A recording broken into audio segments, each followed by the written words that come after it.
welcome to all of you. Welcome to Magali Anderson as well. I'm very honored and pleased to have her with us for this second IRF Executive Talks. It's a new series we have launched a few weeks ago and that we have inaugurated with Florent Ménégot, the CEO of Michelin. It's a series of 30 minutes that will continue over the next month, and that will bring you top executives from our sector to exchange ideas, discuss the current challenges that our sector is facing, and hopefully learn about also some of the solutions that we have out there. Let me start by introducing our speaker today. If you allow me, Magali, a few seconds. So Magali, you're French. You have been appointed as a member of the Group Executive Committee of LafargeHolcim in October 2019. You are currently the Chief Sustainability Officer, and you have started your career as field engineer on offshore oil rigs in Nigeria, and you have spent 27 years in the oil and gas industry. Wow, what an experience. Magali, welcome. Thank you, Susanna. Thank you. I'm very happy and very honored to be here.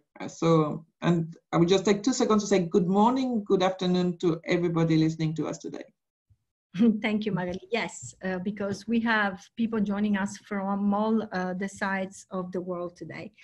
Magali, I think time is very limited and we have tons to discuss. You have been making the headlines this week and a lot last week with a bold step and announcement about LafargeHolcim Net Zero Climate Pledge. Tell us all about it. You've been all over the press. Maybe not everybody has had the time to read all the details. Yes, Susanna, it's been absolutely exciting. It's been such a ride. But you know, it's all started, as you said, about exactly 1 year ago today. Actually, it's my 1 year anniversary right today. When LafargeHolcim decided to create a CSO position at ExCo level, what it means is that you are now putting sustainability at the heart of any decision that the company is going to make. And I thought, you know, this is a fantastic opportunity to move the needle a significant way. So I put together about 100 experts, the top experts in the company. And I said, guys, what can we do? What can we do to make a true difference? And so it's been about a year of super hard work. But I am so proud that we could come up with not only a net zero pledge, but a net zero pledge based on with a very rigorous approach, based on science-based target, with our target being validated by the Science Based Target Initiative.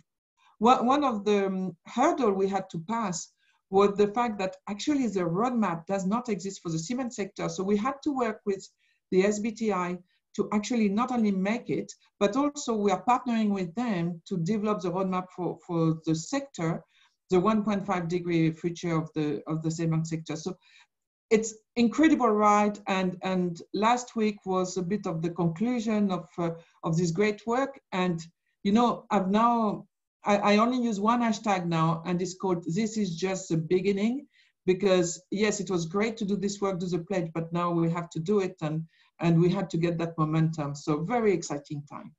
Yes, a very exciting time indeed. And I think everybody's watching out to make sure that you walk the talk, right? I just realized over the past weeks when we were promoting the second IRF Executive Talks, that people were like, oh, cement, sustainable. It's not an obvious association that you would do, of course. But Magali, of course, the net zero pledge now has been on the news, and it's a core theme on which we are going to work. But that is not just it's just, I would say, one pillar of your sustainability vision, right? What are the other focus areas for you that make together the sustainability vision of LafargeHolcim? Yeah, you are right, Susanna. We've been working on developing the entire strategy, and the pledge was only a part of it. We didn't want to announce it all at the same time because we knew the pledge would make certainly a lot of noise. So we didn't want to overshadow other reports that for me are as important, but maybe not seen as important by everybody. I will maybe not in the order of importance because, like I said, I think sustainability is all about making things get together. It's not one thing. So one thing, for example, is circular economy. I don't know if you know that, but we, LafargeHolcim, we recycle 48 million tons of either byproducts from other companies and waste in general. This is as big as Veolia. We are one of the biggest treatment company in the world. We are targeting 100 million tons by 2030. And for me, the circular element is an enormous part, not only of reducing our CO2 print, but I think the world has to become more circular. So the beauty of concrete, for example, is that it's a fully recyclable material.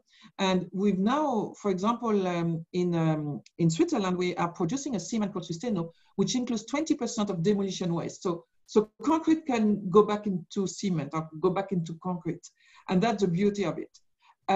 Nature, of course, nature, biodiversity, water. I mean, water with what's happening at the moment, we all know how critical it is.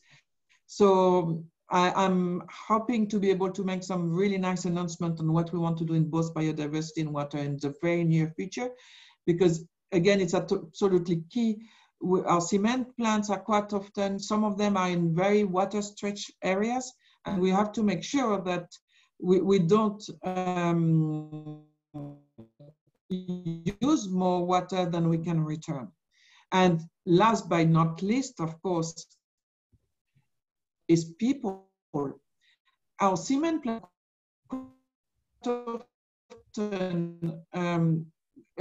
only employer in the community. Quite often we have hospitals that are used by the communities, schools, etc., etc. So, and we felt it during the COVID crisis.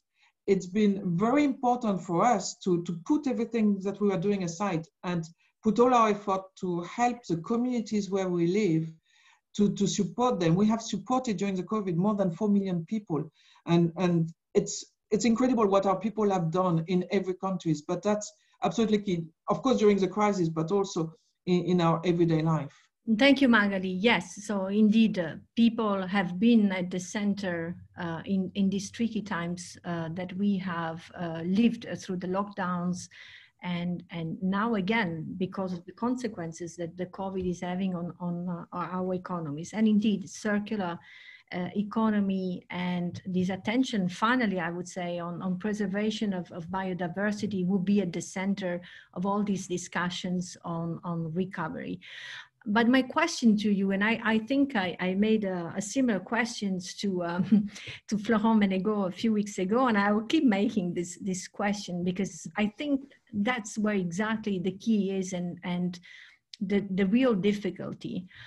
How, and well, first of all, is it really possible to really combine the type of quick, fast, strong recovery that we are all lingering for all around the world with this type of vision around sustainability, and how do we do that really in our daily lives?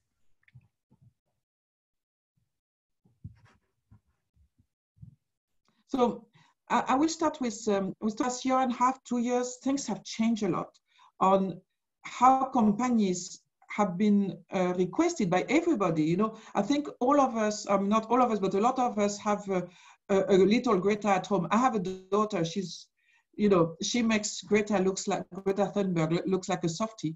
So between the pressure we got from our own families, pressure from investors from outside, I think companies had started to take very strong action already. But what COVID did is that it showed that not only it was the right time to do it, but we have to do it faster.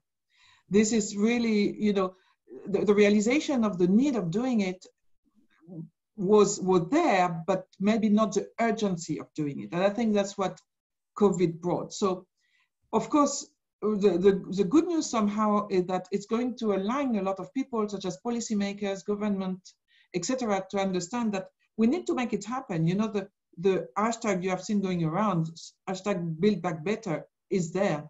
And I think it was interesting, yourself, IRF, you've made a recent paper where you actually said that investment in infrastructure will be good for the economy. And we see that. We see a lot of this money being put on the table by governments, and rightly so.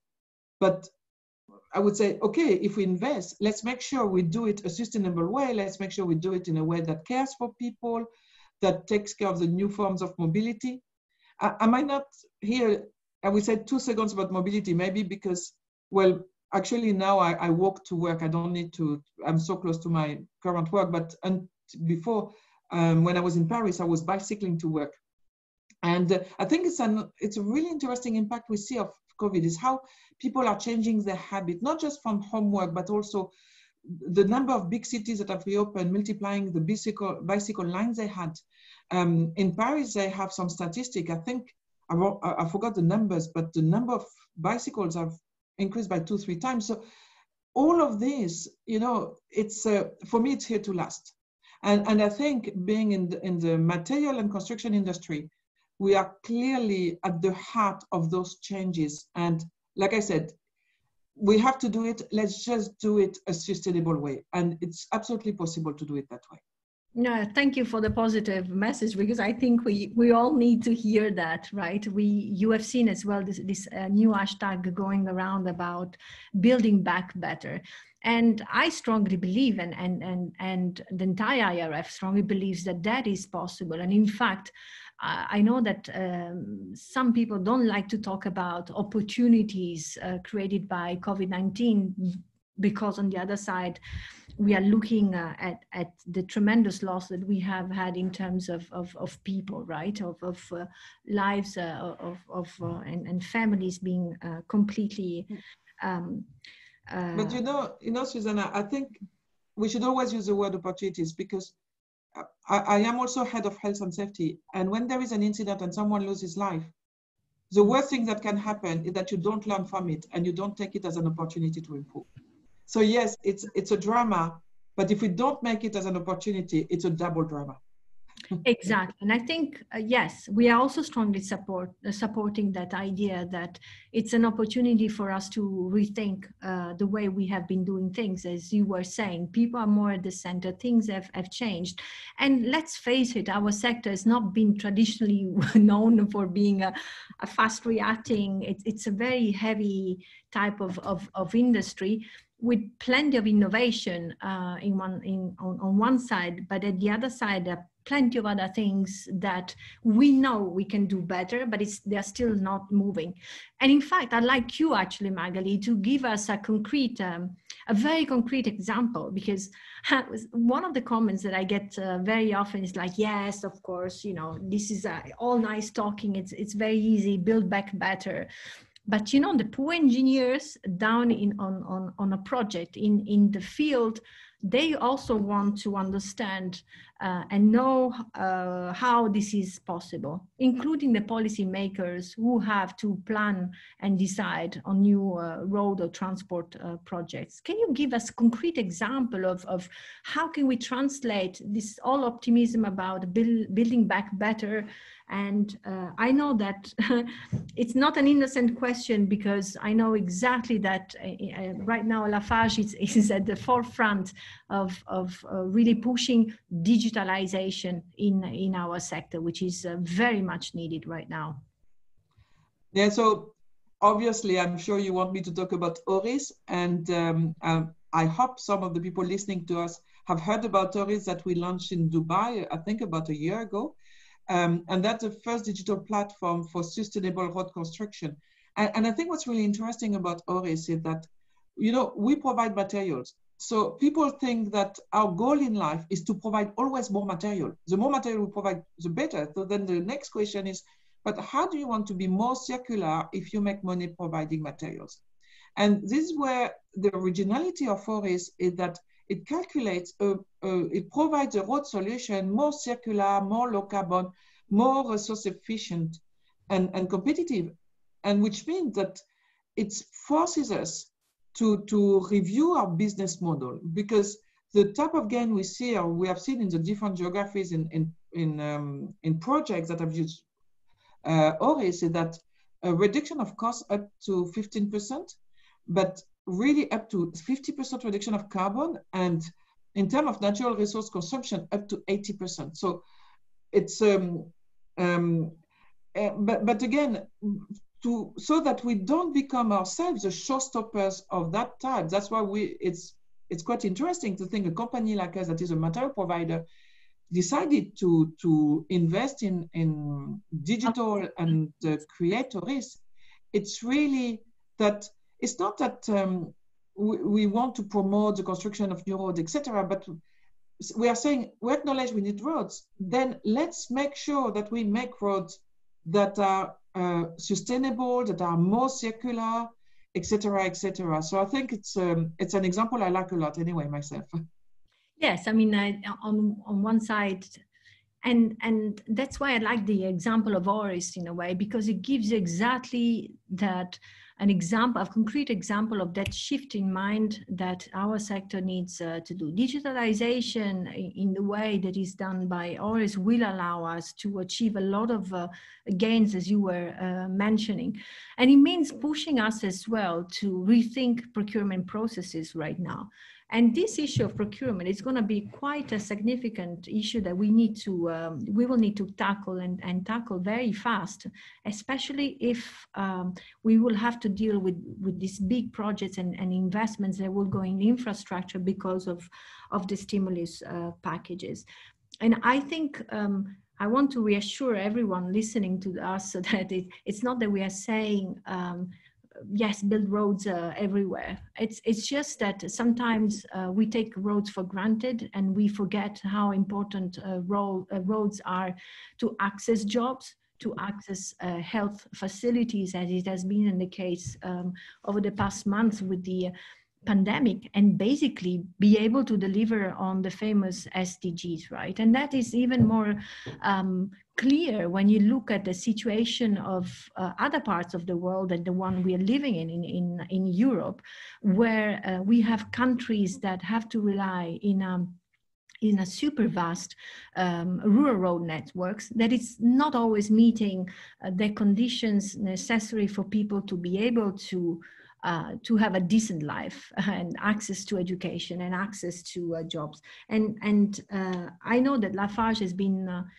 doing a lot of work on rural roads and savings that we think might be done in traditional construction projects, in fact, by streamlining processes via digitalization, will probably help us free some resources that are desperately needed for the rural network. They're always the poor child because we don't maintain them.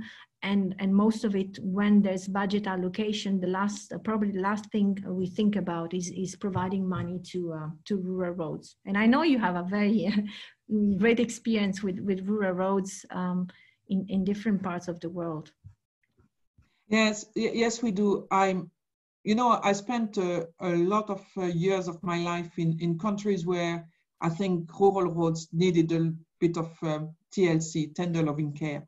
And I think it's absolutely key. I think, you always hear to talk about the last mile, but we don't talk enough about the first mile.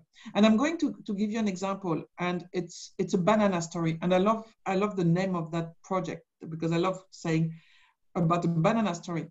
And it happened in Ecuador, where our team in Ecuador helped banana farmers to stabilize the soil and to make better roads. Thanks to that, instead of exploiting they couldn't exploit their banana farming, during rainy season. So thanks to that, they could double the time they could harvest bananas. But also, when they were driving their production to the market, because of the condition of the road, they would lose a lot, about 20%. Now that we avoid that. So if you think about it, it's a product called Agrovial, but it's not so much advertising, but the product is how it's made. It's a binder that you mix with earth in place, and you get a stable ground which is much cheaper than normal traditional way of doing roads, but super durable. And then if you think about the potential of that, is that it's about the banana farmers, but it's about kids going to school. It's about families being able to move, being able to go to medical center. I don't know. I mean, I think for me, it's another thing. I'm passionate about a lot of things, in fact, but I think these rural roads, we need to bring the solutions.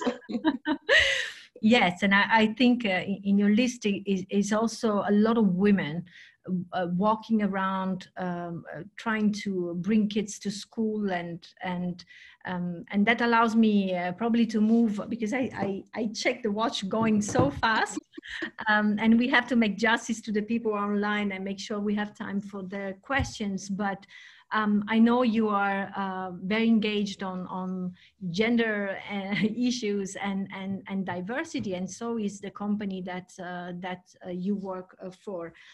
We know as IRF we are very much involved and active on road safety issues, and one of the key things that we see is we don't take enough care of pedestrians walking, and those pedestrians are very often women and children. So in that respect, the importance of the type of work that you do as well with your materials, and as a company as well. Well, if I may, two questions in one in that respect. I know that Lafarge has also been avant-garde in a certain sense, together with very few companies still in the sector, in bringing more women to our profession, but also in an untraditional, let me say, position like truck drivers. Can you tell us quickly about it? Yeah, so that's clearly a passion of mine. You know, I've been in LafargeHolcim. A lot of it is third-party transporters, but still transporting our product. We have about 150,000 trucks on the road every single day, and we do about 2.5 billion kilometers. So, and I was looking at it. There's almost no ladies truck drivers, and I don't understand why. Because if you think of it in terms of statistically, there are much safer drivers. There's a huge shortage of talents of finding skilled drivers. It would be great in terms of community engagement. It's a pure cultural thing. People don't think as women drivers. But nowadays, with the type of truck that exists, there's absolutely no reason why it shouldn't happen. So if people who are on the line today listening, if you can join us. So we started a program called Women on Wheel, and it's really, again, fight those cultural barriers and training ladies to become truck drivers. You solve, again, many things.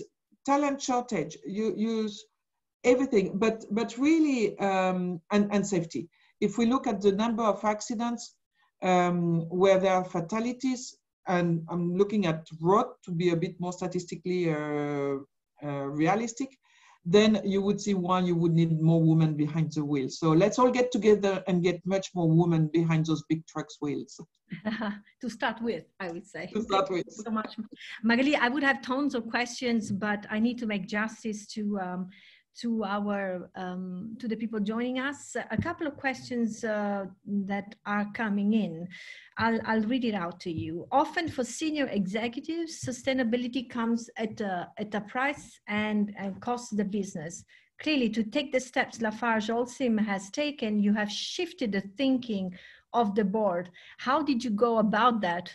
Thank you for asking, because I wanted to ask the same question. Well, I think, there was two things that made it. The first one is when you're part of the executive committee, every time there's a discussion of investment, everything, I have the opportunity to bring up the topic on the sustainability side. And people are really following. And you know, when we did the pledge and everything else we've been doing, because the pledge is a result of 1 year, but there was many things we did in the meantime, you see that you are giving back a purpose to people. Everyone wants to work for a company that has a purpose, that is a good company. So we see a lot of enthusiasm. And I think our board, I also have a health and safety and sustainability committee at the board that I report to on a regular basis. And I think that to show them that we should do it because it's good for the company, it's good for the planet. And maybe something I should add is I have a very strong operational background. So I know how to talk to operation people, and I understand the dilemmas people have to go sometimes, but you realize that in fact you can do a huge amount of progress in sustainability, without necessarily damaging your EBITDA, which is really where people struggle. So you first work on the quick wins. And in our case, I will just give you a very quick example is one of the ways to lower the carbon footprint of the cement is to replace fossil fuels by waste, by all kind of waste. And when you do that, actually, you improve your profitability. So a lot of people don't do it because it's a bit of out of their comfort zone on the unknown. But once you manage to demonstrate that it's a full win-win for everybody, it's actually win-win-win-win-win, then it works. But if I was not at the Exco, I wouldn't have the opportunity to be able to have those discussions with the CEO, with the Exco, with the Health and Safety and Sustainability Committee. So I think positioning CSO at the Exco is clearly the first step you have to do if you want to do that. Thank you, Magali. You actually have responded to another question. I was actually asking, how does your new CSO position impact the top management decisions and strategy? And I think you've just responded. I'm conscious of the time. We still have 2 more minutes left. And 2 questions that I like to ask at the end in the closing, because these are 2 topics that are extremely important for us at the IRF and to me personally. First of all, since we're talking about diversity and women, what would be the advice? I mean, somebody's looking at you today. You're sitting in an executive committee after quite a successful career on operations as well. What would be the advice that you would feel like giving to a woman, especially professional, especially in our sector, which traditionally is quite a male-dominated environment, to move forward in her career and yes, to thrive actually in a career? So Susanna, I will be absolutely incapable of answering that question in 1 minute. So I was not planning to be advertising anything here today, sorry, not tonight. But I do have a blog called La Pétroleuse, and where I write articles trying to answer this question, because it's a super complicated question. But I think to make it super, super short, I think it's a mix of 2 things. It's a mix of women gaining self-confidence and wanting to break walls. And I know it's not easy, and I know it's not easy because we have not been educated that way. So a lot of the time it requires a lot of, my daughter just got a job and she told me that she negotiated her first salary, and I was so, so proud of her. I said, so little women dare to do that. So daring to do it, but you might not find it easy to do it. That's why I advise to read my blog, because it's all free, by the way. I'm not doing it to make money, but so I'm advertising a free thing. But really, I try to give tips to women on how to do that. But what's also important is from the companies themselves to accept another form of leadership. And I think as long as the majority of the big shifts nowadays are men, as long as men accept women to behave like men, it will be very difficult to get all the benefits that the diversity can bring. Because diversity is all about different way of looking at things, different way of mixed teams are way more innovative because they look at it differently. But if you want women to become men to succeed, then it won't work. Yes. Thank you so much, Magali. I think, unfortunately, I have to stop this great conversation with you here, but we will keep talking to you. We are doing some work, quite a bunch of organizations under the umbrella of Sustainable Mobility for All, an initiative that brings around the table top transportation organizations and all the banks, and we do, and it's led by the World Bank. And we do have a specific chapter that is looking into those issues, and it's the gender working group. So expect an invitation for us to. With pleasure, anytime. It was great. It was great to be here with you, Susanna, talking to everybody. And well, thank you very much. Thank you, Magali. Thank you for making the time. I know you have a super busy agenda. Thank you, all of you who have been joining us today for the second IRF Executive Talks.